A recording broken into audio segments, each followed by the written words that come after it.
Good morning, class 6. How are you all doing?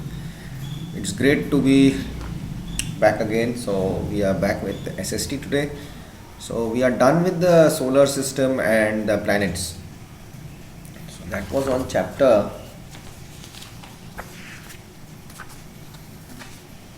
Earth and the Solar System, page 84.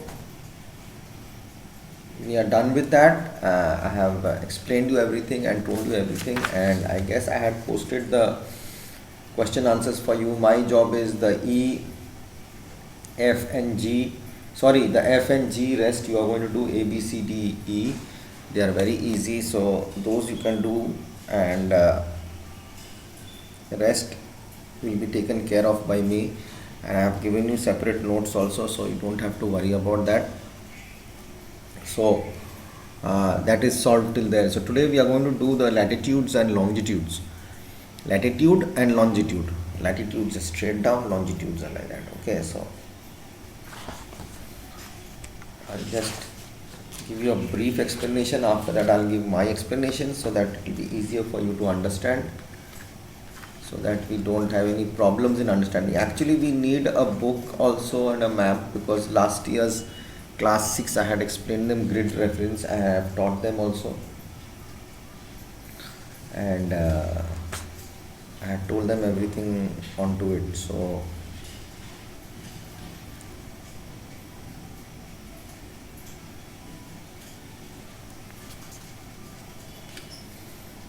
now I have to explain you the lats and the longitudes. So we'll do this and I'll explain it to you.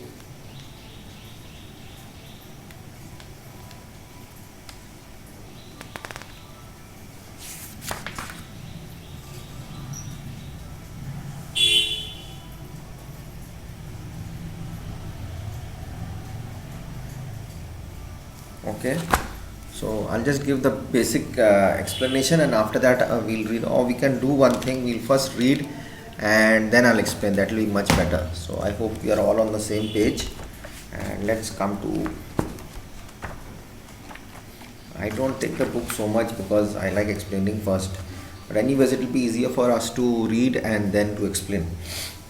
So we are on latitudes and longitudes, not longitudes, longitudes and latitudes,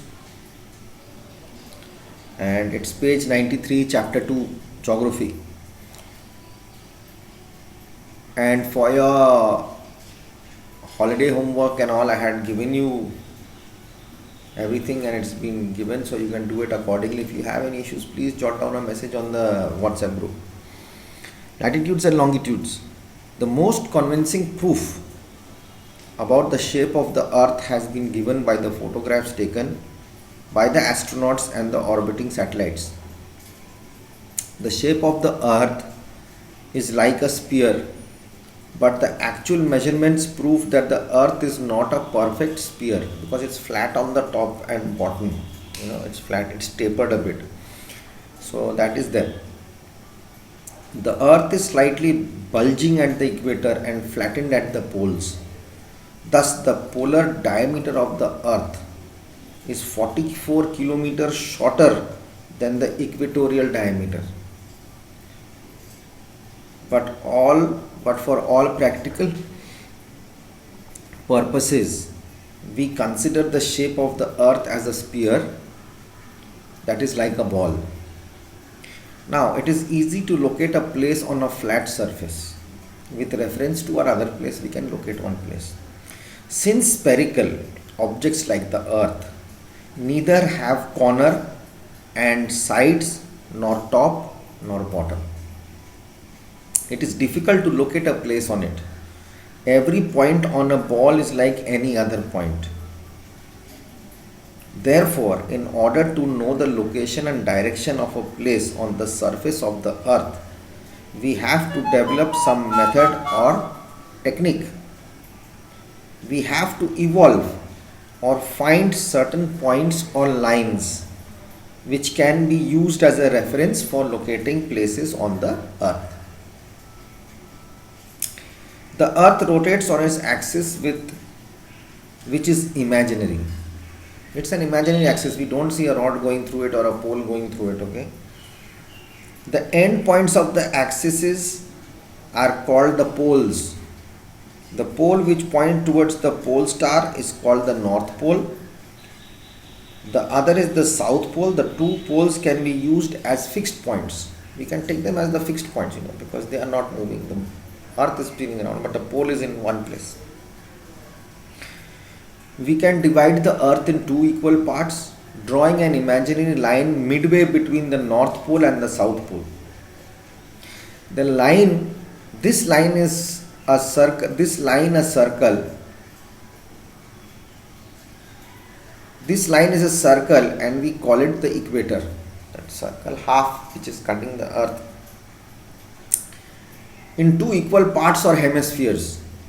The part of the earth which is towards the north is called the northern hemisphere. The part towards the south is called the southern hemisphere. Now we have the following references for describing the location of a place on the surface of the earth.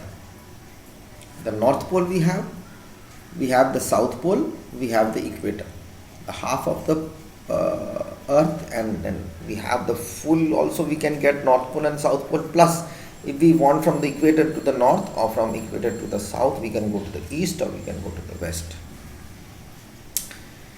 Parallels and meridians. The globe, which is a true representation of the earth, has two sets of circles. In one set, the circle runs from west to east and are parallel to the equator. These are called parallel lines, which are going like this round with the equator. In the second set, the circles run from north to south and pass through the north pole and the south pole. Half of this circle between the north pole and the south pole is called the meridian. Now one is like this, the parallels which are going circle like this, and one is coming from up. One circle is coming from up. So from north pole to south pole, from south pole to north pole, means if it comes from this side, it will again go back that side. But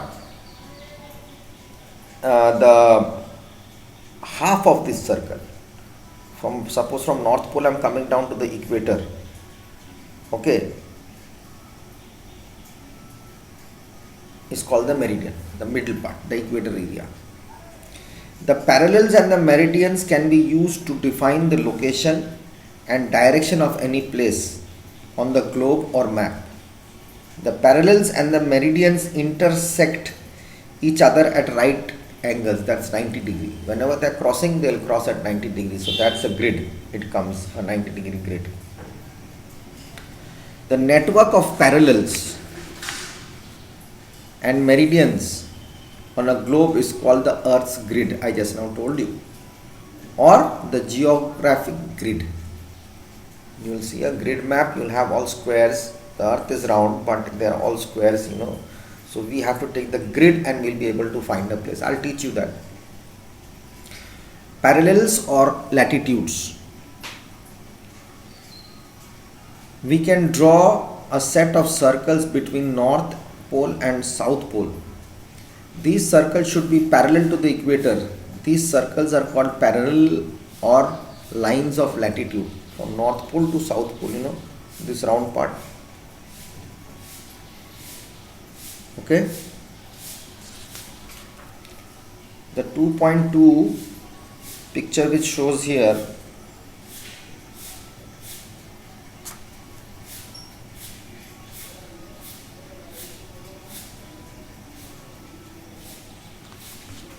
it does not say anything about in the book. I don't know why they're not given any information so that I can tell you.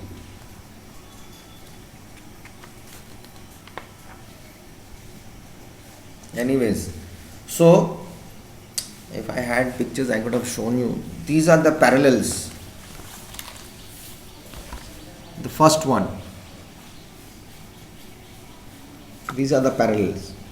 They go circle, circle, round, round, round. On the book the figure 2.2 are called parallels or the lines of latitude. The distance of a place north or south of the equator is measured as an angle. This angle is the latitude of that place.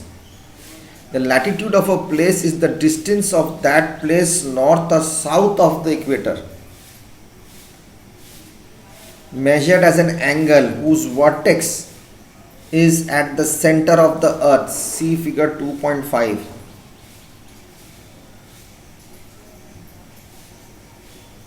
There are two circles. The latitude is going round, so it is north pole. The center is the equator. Okay, and it's in two slices. So either it's from north or it's from south. If I could have shown it to you, the latitude of a place is always expressed in degrees. There are 360 degrees of a circle, you know, a full circle, and 60 minutes in a degree and 60 seconds in a minute.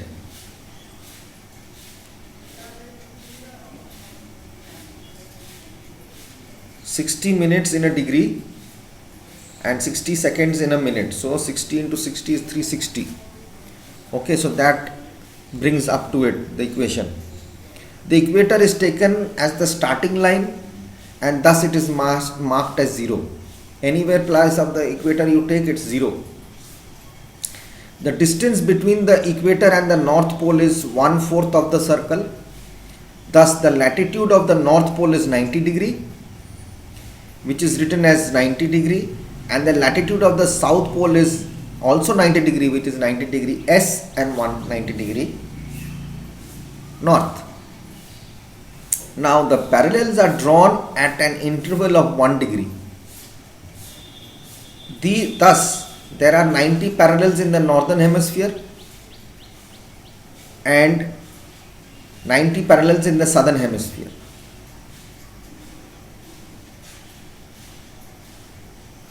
Because it's 90 degrees and one interval of degree is 1 degree, so there are 90 degrees, 90 angles are there, so 90 degrees, 90 parts are there. Like you see in 2.2, you will see 10, 20, 30, 40, 50, 60, 70, 80, 90 is the pole part. 0. Okay. Hence, including the equator, I'll come back in the next video and explain it to you. Wait.